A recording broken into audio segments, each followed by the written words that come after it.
به نام خدایی که جان آفرید، سخن گفتن در زبان آفرید.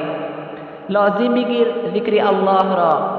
الله تعالی می فرماید بسم الله، آگاه باشید که به ذکر الله دلها آرام می گیرد. سوره رعد آیت 28. در دیگر آیت می فرماید بسم الله، یادآوری بکنید مرا تا یادآوری کنم شما را. سوره بقره آیت 152.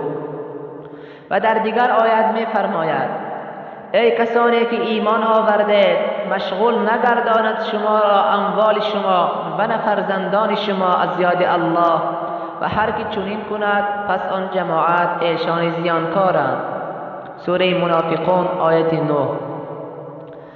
و در حدیث صحیح آمده است مثال آنی که یادآوری می کند پروردگارش را و آنی که یادآوری نمی کند مثل مرده و زنده است.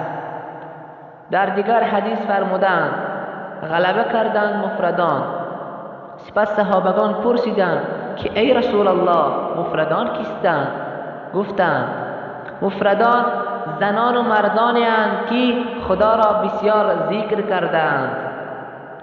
عموما ذکر الله در آیت و احادیث زیاد وصف شده است که ذکر الله نه تنها برای آخرت مفید است، بلکه الله مهربان در این دنیا هم با شرافت ذکر بندگانش وسوسه های شیاطین را دور می سازد، از ضرر جن و عمل ساحران و کاهنان دور و از بدی چشم حسودان در پناه عصمتش نگاه می دارد. شادی و خرسندی روح و روان را زیاده و سبب روزافزون و زیادشوی رزق می گردد. با ذکر در بین مردم محبت و رحم و شفقت به همدیگر می افزاید. سبب بیشتر شدن نور یقین و قوت گرفتن ایمان می شود.